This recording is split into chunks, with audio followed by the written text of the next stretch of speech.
Hello, welcome to Mark Langley's Horsemanship Podcast, a podcast helping people to understand their horses better to provide solutions in a calm, connected way.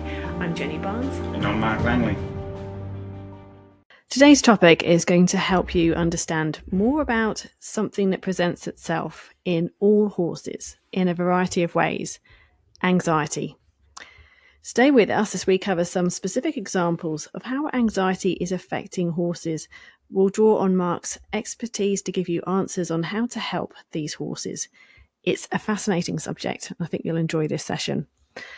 Anxiety is a natural thing in horses. As a herd animal, as a prey animal, they do tend to have anxiety, ups and downs, and anxiety, with little conflicts that they have in the herd all the time and stuff like that. And same as humans, we live in a world with that we have an inflow of anxiety that comes in, and it's the decisions that we make that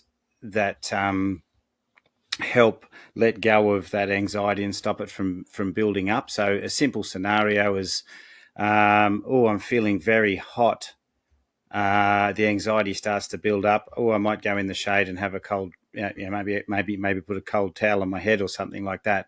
So you treated the anxiety of getting too hot by putting a cold towel on your head and seeking some shade. So basically, anxiety is a flow in, flow out thing. The anxiety that we see where we're having big troubles in horses is mostly the anxiety that's getting trapped in there and becomes stress, and it's also them not being able to make a decision to reduce that anxiety. So either they can't make a decision on their own when there's something happening, or there's no pathways available that we've offered them to help them reduce that anxiety. So basically, anxiety is not like an evil word in the sense of, my horse has got anxiety. It's like, well, horses are always dealing with anxiety. It's how they're letting go of anxiety that is the key in all of our training. So if people can think about that, then it's stress that's the biggest problem, and that's just compounded anxiety that the horse can't release.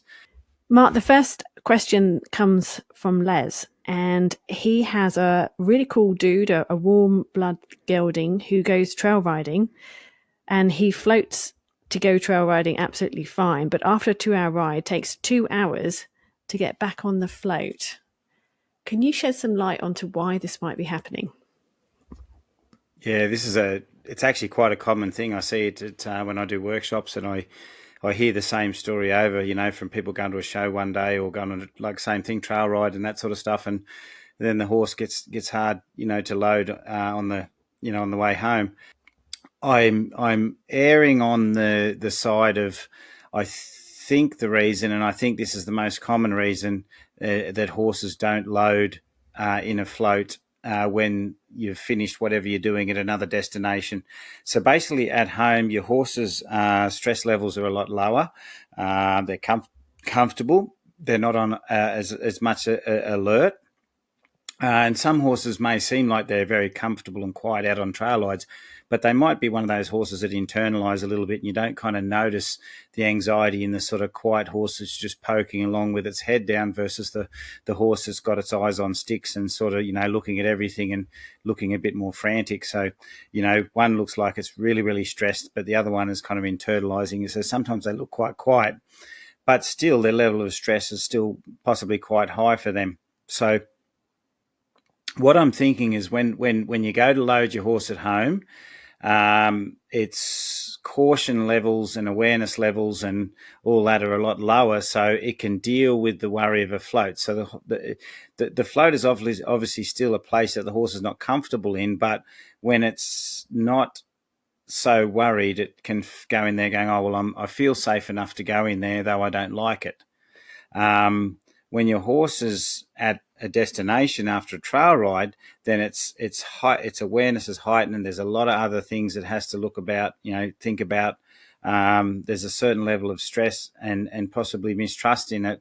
Not necessarily always mistrust of the owner. Sometimes it could be, but it could be just not trusting the environment and the things that are happening and having to keep an eye on things. So being a slightly more threatened in a more foreign environment, then the float is suddenly going, well, I'm not going to go into a dangerous environment, when I feel slightly threatened, I need to have, a bit of room around me to make decisions and stuff like that. So the level of threat of the float is elevated because the level of the threat in the horse from a more stimulating environment is elevated. So you're not going to go and walk into a corner when you need to make a fast decision. You don't want to be trapped in a corner. And I think what happens to horses, their level of anxiety is up, so the worry about the float is higher, and also they don't want to go get trapped in the float when they've got to need to think about all these things. Okay. The other thing is, there are horses that sometimes, they're kind of after the journey, after the whole stress of everything, then they don't want to go back in to the horse float. So some horses, I think they've had a few easy travels and things are okay, but then they might have one big journey to get to a destination and they think, oh, crikey, do I have to do that again? So that also can come into play. But I think more so it's always when the horse is carrying more anxiety, more worry, they're not going to commit to the float, because the float is also a more disempowering to a horse, because a horse needs it needs the availability of space to make decisions, and when that space is taken away, it becomes very vulnerable. So going to float makes it more vulnerable when it's more heightened in its awareness and anxiety. Okay, next question for you is from Cassie, and we've got a few questions to get through, so we're just going to roll into these one after the other. Cassie has got a new gelding, a 9-year-old quarter horse, and she's noticed that even when he's tied up, even just for 5 minutes, he starts to windsuck or crib. He doesn't seem to do it at any other time, and his teeth are quite fine, so perhaps he hasn't been doing it for very long. She's not quite sure. The previous owner said they'd never seen him do it in the past, but who knows. She does comment, though, however, that when she walked up to him in the paddock, she can't get near him if she has the halter with her. He sees it, and he's very hard to catch. He'll walk away and won't come near her. But she's wondering if you've got any advice on how on earth she can help him with windsucking and cribbing. And can you just explain those terms too for anyone out there who perhaps isn't familiar with them? Windsucking and cribbing is, sometimes they crib bite and just bite on rails. Windsucking becomes a bit of an addiction, where they open up the airways and they suck big amounts of air straight through into their stomach, and it's not a very, very good thing, and they get addicted to it. But it just becomes an addiction for a horse that's sometimes in the past been stabled. It becomes a boredom thing, that sort of thing. So then it's almost like I don't know if you could call it a coping mechanism to the environment that they're in. Whereas a horse out in a herd that's always got these constant stimuluses, food at hand, all this sort of stuff, not carrying lots of tension and stress all the time, then they're not likely to go down the road of the windsucking and cribbing and stuff like that. At a clinic last year or the year before, possibly down in Victoria, a lady came with this really pretty little Arab, very sensitive sort of fellow, and she showed me a photo of where the yearlings were weaned, or not the yearlings, that before they were yearlings, they were weaned whenever between 6 months and a year that they were weaned. And we open up the photo and you look at all the rails all the way around, and the rails just look like a mountain range because they were chewed down. And that's just from little baby horses. So the environment that those horses were weaned in, and the way they were weaned, was causing young horses to start to chew on rails with stress and stuff like that already at a young age. And usually you see it in a more older horses. So this horse has a habit of doing that, and she's never had him in a locked up, confined space, but it was just started through the stress of bad weaning. So that sort of stuff is really sad to hear, that you shouldn't have young horses at that age starting to chew on rails and stress and fret like that. So, we really have to think about the whole process of the weaning and everything to help horses have a good mind and not get these kind of these stress coping mechanisms that they get. So, but going back to your horse, and just what I've sort of got out of the question is, I get the feeling your horse carries a lot of stress in education. He just kind of sort of hides it well. He or she, sorry, I missed with the gender, but so basically they by the way the horse is walking away when you go to catch it, it just says, "Oh, here comes the holder. Here comes my lack of freedom." And as soon as you put that holder on, do the knot up, chances are that horse goes, "I'm mentally hobbled."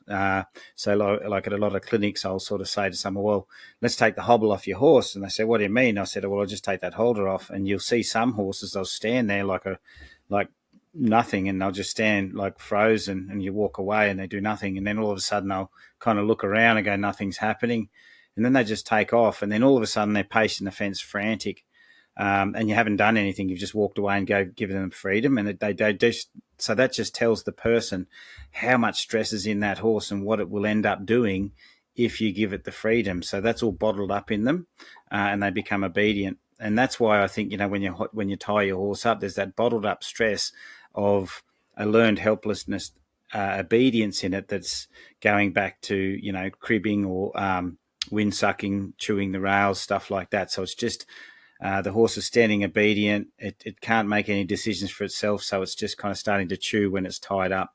So the way out of it, to get your horse better, is you'd have to start to, education would have to have a purpose and a thought change in it. So the horse is thinking through what it's doing. Every time it makes a decision, it's reducing some of the anxiety that it's carrying by thinking. I am pretty sure your horse has just learnt to move away from pressure. So there is pressure, I move away from pressure. I just stay within the boundaries of pressure. I don't think. And that's why it carries so much anxiety, because the horse is only thinking the same thing over and over and over. Pressure, pressure, pressure, pressure. No pressure, stand there. Okay. So it doesn't release any of that tension by going, "Oh, I'm going to go towards my thoughts," or "There's a bit of pressure. What's my alternatives? Where can I go?" So I don't think it's a thinking horse that you're working. It's just a compliant horse, which means the tension stays in there. And so, there's a lot of connection work you have to do, and then which is you just sort of wait a little on your horse, let it soften a little, and let it allow you into its space. But that's not the be all and end all. That has to change later on to get the horse to come out of itself. But it's a start on a horse that's just a bit been hardened. But then the education has to offer the horse pathways that get it to make decisions, opposed to just move away from pressure. And that's a so important thing in education. But if you address that, the times that your horse is tied up, and catching will get so much easier. Another thing for horses like that, there's a self-awareness lesson that I do, that I actually test horses, and usually they'll stand still because they're obedient, but I actually get them to move away from something that they're slightly threatened by, until they start to go, "Oh, I'm allowed to move a little bit when I'm concerned about something." And they go, "Oh, thank God for that. I thought I had to stand and be obedient." And sometimes little lessons like that can really help them too, because they just thought they had to do the right thing, not make a raw decision. And so sometimes with the shutdown horses, or more than sometimes, I'll really look at what sort of raw decision they make under a kind of a neutral anxiety that the horse is not sure about. There's no answer to the question. You just got to figure out what you want to do when you're worried about something. And I watch what they do and the choices that they make. And usually the horses that are shut down, they don't make a raw choice. They just either do something obedient that looks like a cue to do something they've been taught, or they just sort of hide away in a freeze going, "I don't know what to do. If I stand still, I won't get, in trouble." Whereas a horse, it's a bit more raw and thoughtful. It'll go, "Ooh, well, it's over there. I might just move here, and then I might have a look at it, and then I might, maybe do something else." And you'll see them make all these little decisions. And that's how I sort of test them, and, to find out how available they are to make decisions and help themselves.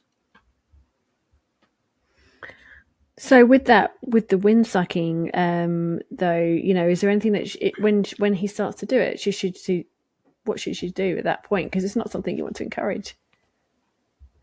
No, but I think the windsucking is something that is, if the horse is not that anxious standing at a rail and that frozen, it won't do that as much.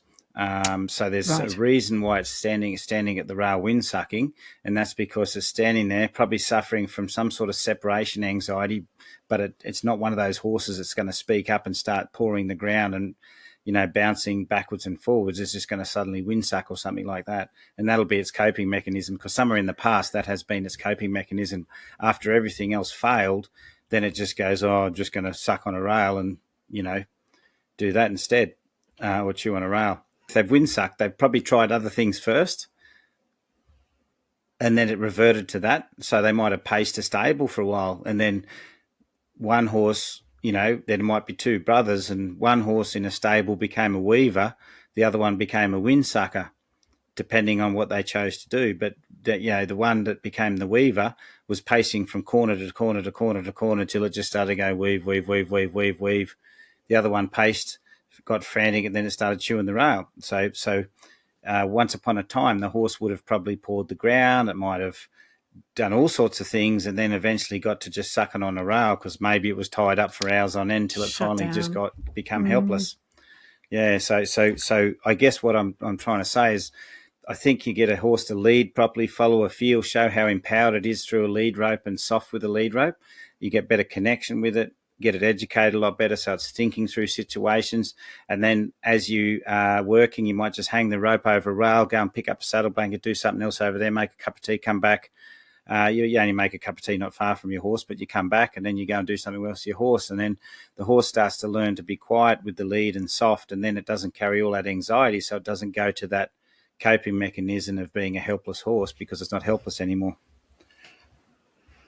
I hope that sheds some light on that for you, Cassie. I mean, obviously there's a fair bit that you can now work on and sort of try to open him up to, which will of course uncover a whole load of other areas that you need to work on. So you might want to go through the challenge with him. We do say that a fair bit on this one, but it does offer you that pathway to really establish starting off your education with the horse sort of on the right foot. And also that challenge is designed to really shed some light on areas that you need to pinpoint to work on some flaws. So there's the bubble, and there's also the whole load of connection issues on the membership, which you can explore some of that, the different angles you can approach him with it, just all sorts of things that they can all be starting to work on right now. Next question for you, Mark, is from Renee. And she has her horse Buddy, who you might remember, who's been to a few clinics this year. Mm-hmm. And some of those clinics you've worked on float loading extensively, he was a little bit shut down. And Renee hasn't had him for very long. But what she has discovered, now that we've opened him up a bit, and you've sort of been working on these braces with Renee, and he's going quite well, nice and light on the ground, and she's finding a lot lighter. He'll occasionally stop, but he'll listen to the pressure on the lead and he'll happily come forward. So it sounds like you've been doing some great work, Renee, and well done. But what she's found is that he now has no confidence with a rider with him out on trails, and he's really spooky. She's got some tracks. She lives in a beautiful area of Australia near the Blue Mountains, and she goes on some tracks, but to get there, she's got to go through some residential areas. And, one time he's been has had a horse at home calling to him, which has led to him getting quite stressed and calling back. And she's had to sort of stop and circled him a few times to sort of get him back calm. What she's wondering is what's sort of the best way to get out of this situation that she's in now. Should she keep walking him and just trying to get further out each time? Should she continue to walk him back, or should she be riding him back home? And perhaps should she actually just be riding him on his back? What's your suggestion for sort of building his confidence at this level? Yeah, it's a tough one, and knowing him, the way he shuts out and shuts down can be quite difficult. I know that's been a challenge for you, and being able to press the right button to get him to open up and become thoughtful is always a tricky one. But like just for everybody else, and for yourself, Renee, is there's one thing that he does very well, and so when you ride him, and you would have noticed this when you were riding him. And when you were leading him as well, is near the float he'd shut out a lot. Now, he'd actually block out what was in front of him and just kind of lock out. But he's a horse that's in the past. If you look at a lot of his decisions, he refuses to take on the future and he gets stuck in the past. So the past is what's behind him. So there's two types of magnetisms, emotional magnetisms, when you take horses out into a new place. So an example of a horse just on the 6-day clinic that we just worked, I said I was really proud of the horse, though he had a very good freeze response. He had a little bit of freezing in him, and he had that freeze and freeze that he did. He was very good at only taking on what was in front of him and not getting stuck on what was behind him, which I was quite proud of him for, because it's quite a difficult thing to just be nervous about your environment in front and not suddenly put the safety of what's behind you in the forefront of your, decision-making part of your mind, I suppose. So that was a really healthy thing, because all he was doing was soaking up what was in front of him. He didn't. So if anything made him feel like he was kind of pushing back, it was only what was pushing towards him that he was nervous of. He didn't have anything pulling him from behind, and that's the harder one. When you've got a horse that you're riding and there's that pull from behind, and they're refusing to take on anything in front of them. When they get a spook, it shocks them, because they're not taking on what's in front of them. And when they get a shock, their desire to be back there is a lot stronger. So it sort of compounds every time they get a shock or anything. And then also, if anything calls from behind, it double reinforces the fact that they should be back there. So by hooking onto the past, they're shutting out the future, and they're not looking at the scary things ahead of them, because he's not a very confident horse. He's not a horse that just goes out and go, oh, what's that over there? I better investigate. So some horses aren't confident, but they actually will very slowly investigate things, but they're a bit more worried than another horse that just goes, well, yeah, I can do this. This is what I do on, this is my forte. I take on things ahead of me. So it's not the past or the past and future. It's more so what's behind them, what's in front of them, in the sense. So if you can understand that in your horse, the primary thing that you're trying to do is get him to let go of what's behind him, the thing that's making him. So he's going, I don't want to leave safety. I'm not even going to think about what's ahead of me, because I'm just thinking about what's behind me and where I need to be safe. So when you take him out, your primary function to start with is to say, let go of thinking back to safety. Once you can let go of that, then you bring him back to safety. So, because I don't think he will think about what's ahead of him, yes, and there will be sometimes he goes, oh, what's that over there? So I'm not saying he's completely blocked out from what's in front of him, but usually what's going to happen, if he sees something in front of him that that worries him, he's going to go, I know what's behind me. I've got to get back there to safety. So he's hooked onto the safety more he is than investigating what he's frightened of, because he's not a great leader. He needs, sometimes if there was a lead horse, he'd go, yeah, well, I'll follow you. You can go and show me. I'll just do the, follow along kind of thing. So basically, when you take him out, you've got to really look at, okay, at what point does he start to emotionally withdraw and go behind? Okay. If you can sort of get close to that point, but not that he completely shuts out, and then reset him, you might get his attention, you might do something, you'll see him soften, then just take him back a little bit towards the safety, and then go back again until he starts to withdraw, thoughts go back, and then reset him a little, get him to sort of center, so you might get his attention. By the sounds of it in the question, you did a couple of circles when the mare was screaming or something, and that settled him down a little bit, and then finally got him to walk home a little slowly.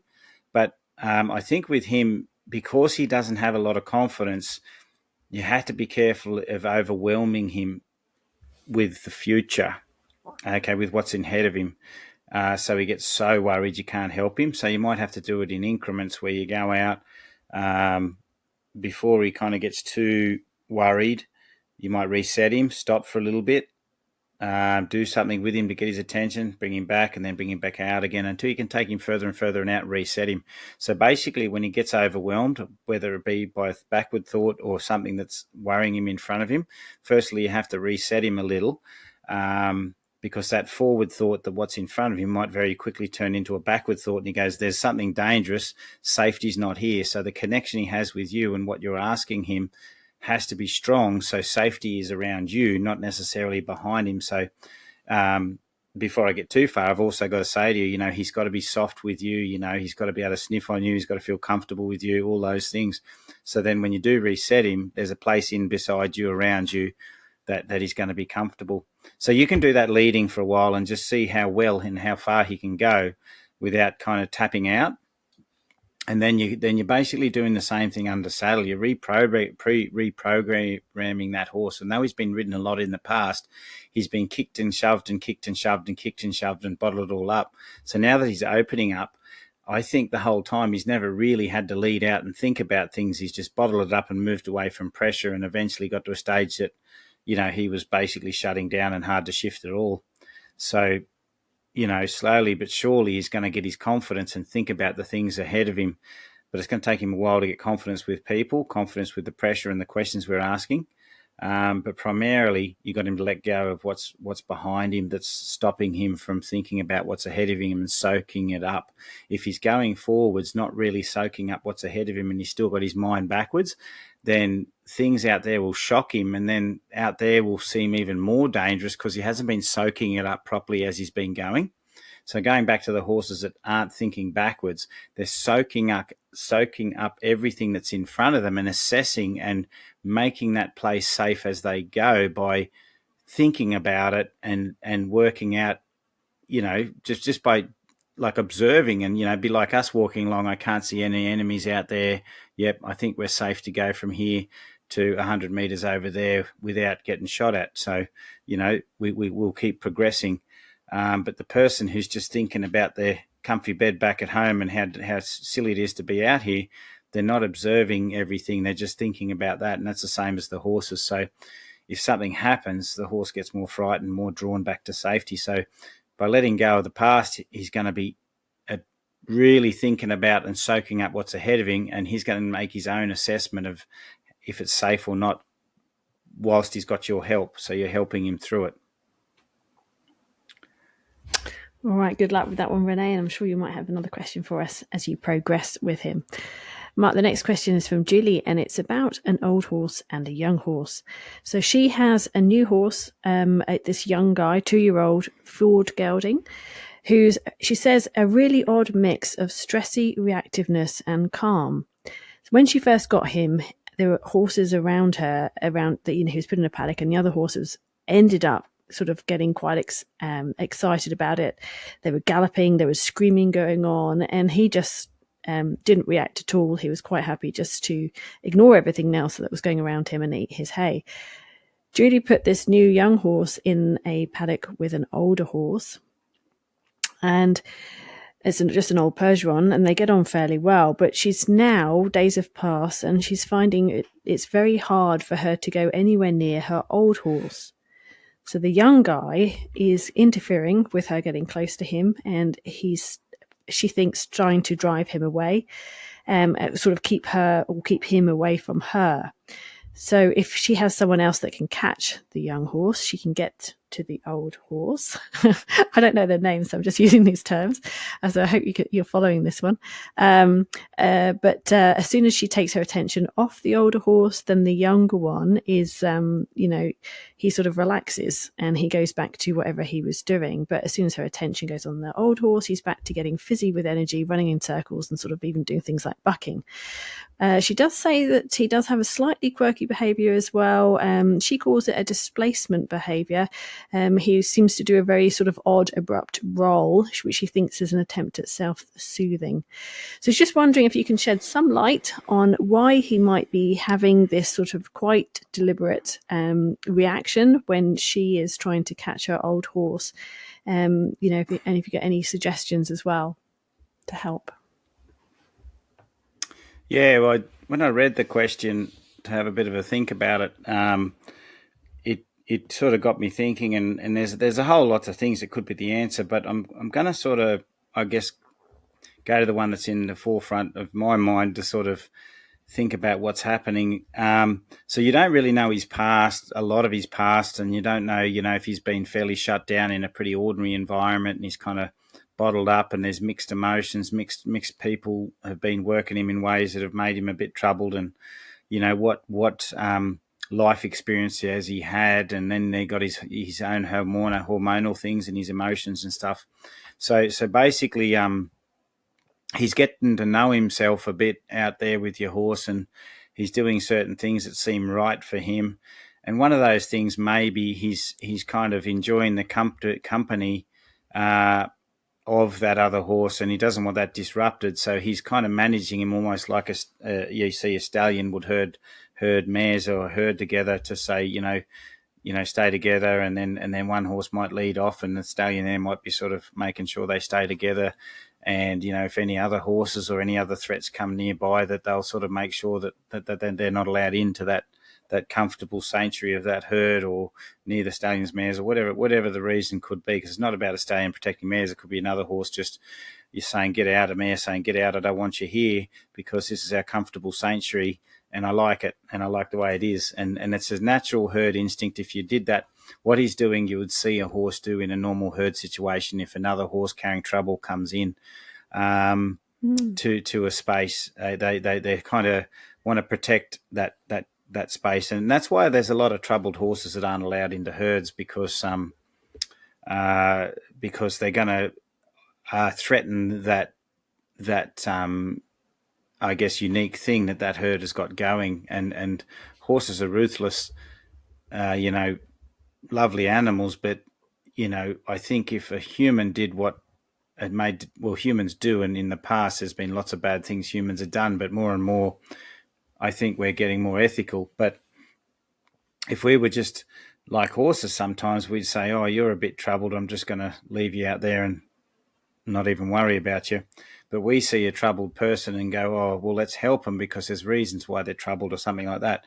That horse doesn't go, so I'm getting off topic here, but I think it's an important subject to do with anxiety and why horses do certain things. So I think he's, by the feel of it, he's defending his little comfortable thing that he might never had a nice comfortable thing like that, and he might have seen that's how other horses dealt. And maybe he was in a herd in the past where he was bent down the pecking order a bit, and that's how he was dealt. He was dealt that leading hand of get out, go, and that's what he's learned off other horses. Because some of the horses have been pushed around, they'll be pushy horses as well. So there's a lot of mixed up troubles in there, and by the sound of the rolling and the stress things that he's doing, he's still learning, and he's lost, and he's carrying certain emotions, and it's an obvious sign of I'd say a fairly unstable past.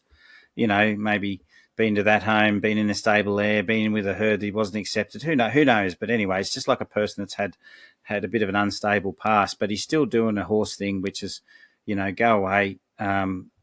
This is a good moment where you're going to come over and you're going to make a change to what I feel comfortable with, and so I'm the one that's going to control this little herd, and you're not allowed in. And I think that's all he's doing.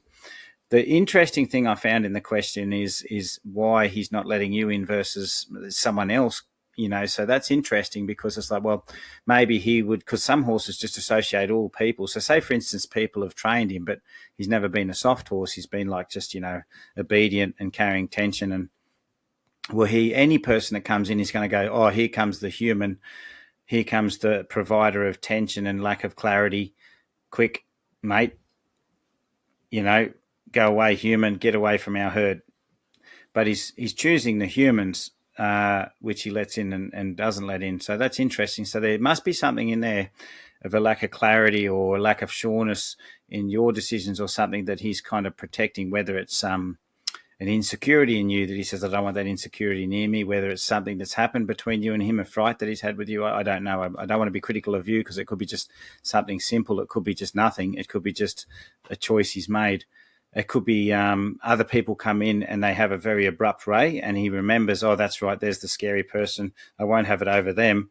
Oh, well, here we go. I've got to be caught. So that's usually a common reason why some horses won't chase one person or another, is they're actually frightened of one person.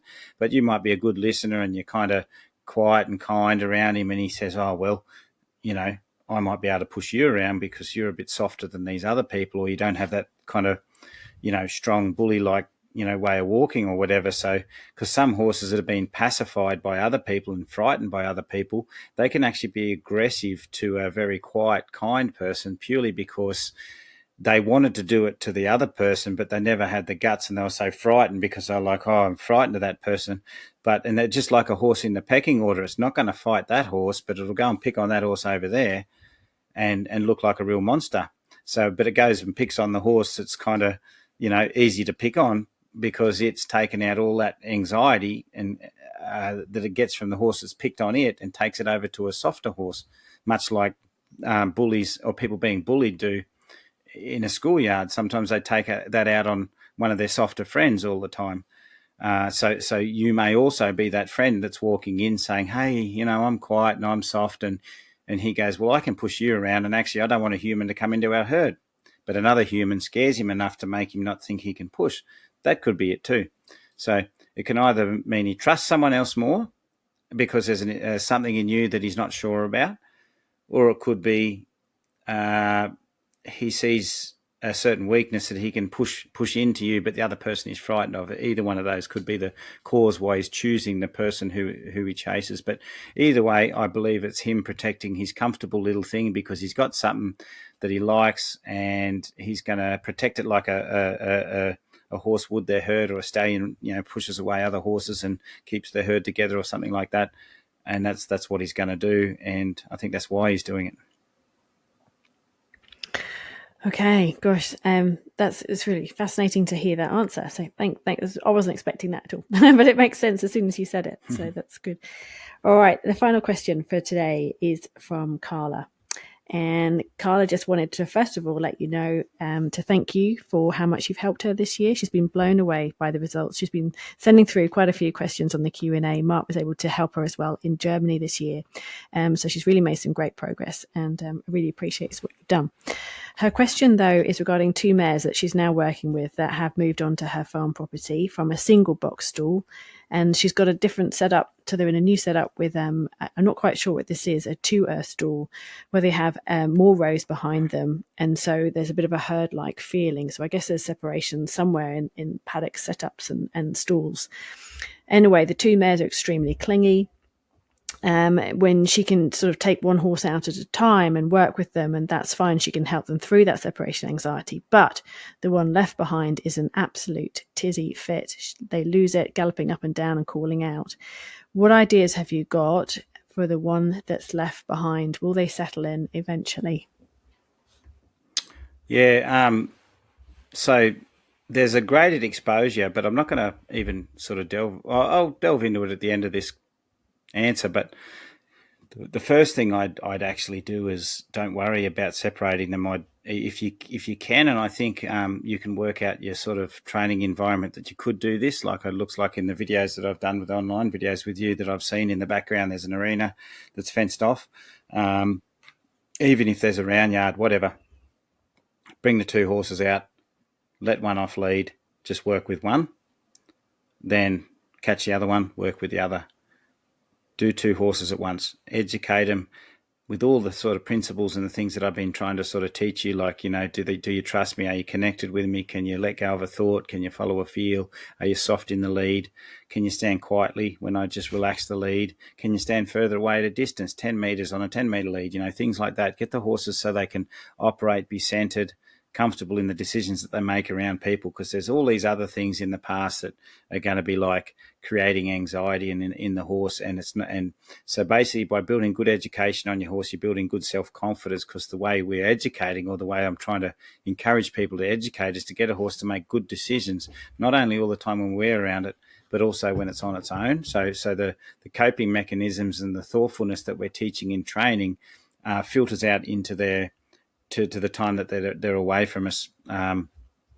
So you just work on that on either horse, and the other horse will come over. You can sort of shoo it away if you want, if it's coming a little bit close, just to say not too close. And but basically work one, work the other, and just have them as a pair working until one wanders off and checks the arena out and stands over there and has a rest, and vice versa. So they'll start figuring out that that horse is not leaving them. It's the thought of the horse leaving them that panics them, and to keep that thought in their mind without some sort of alternative or anything, it's not worth it. So get good education on either horse, and you're still making hay while the sun shines, because you're still getting the bonus of educating that horse.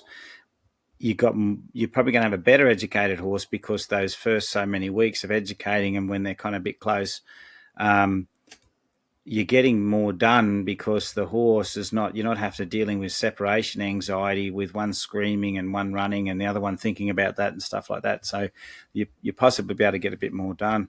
And then slowly but surely, once the horses are more educated, you can start to go, okay, well, I'm going to maybe tie the horse, the spare horse, just over there, and this time, instead of having them loose and wandering around and wandering off and coming back and whatever, I'm just going to tie that one there and work near there, and then I might go over there and work a little bit, then I'll come back over, the horse is tied up, and vice versa. Do that with each horse. And then you might have the horse in a little box somewhere, go away, work your horse, bring it back, show it that you always bring the horse back. But by working them together for a week or two, or whatever it took, you've got a softer horse that you're dealing with, and you've probably got a better educated horse that's left in the stall. So basically, then you can start your graded exposure a bit more. Like I said, tie one up, work near it so I can see what's happening, and slowly work on taking one horse away, bringing it back, and then soon enough you'll do it from the stall. You might sort of have that other horse in the stall and you take the other horse away and bring it back. But before it gets too stressed, you brought the horse back and then take it away again, bring it back, grade the exposure. So eventually what will happen is the horse will go away for a while, but that horse left at home knows you're going to bring it back. They're going to come back. And by then it's got better coping mechanisms anyway. And I think if you tried that, you'll start to make some progress. And the other thing is they've got to settle down for a while in a new environment. So if they're only new to that sort of setup, they have to settle in for a while. So it's really sort of be unfair to strip one off the other one while they're trying to settle in, make the problem worse. So as I say, as they're settling in, you're helping in the settling in process by allowing them to be educated close to each other. And then soon enough, they'll be settled into the new environment. They'll be better educated. And then soon enough, when you do the graded exposure of taking them away, bringing them back, they'll cope with that a lot better. And then you'll probably, get to a stage that that things are working a lot better in that new environment when one leaves. Fantastic. That's all we've got time for today. And we've covered a lot of topics. And as you can imagine, this really is just the tip of a very big iceberg. Recognizing and managing anxiety is key to having a happy horse. Thank you to all our members who provided these questions, and thank you, Mark, for your fantastic insights once again. Thanks, Jenny. Thanks, everybody. You can learn more from Mark and his approach online through his online training videos. Just search Mark Langley Horsemanship. Join hundreds of others around the world making real progress, fixing problems and improving their relationship with their horses. There are now over 500 training videos. Make use of the 7-day free trial and take a look. Membership is just $15 a month and you get to ask Mark a question.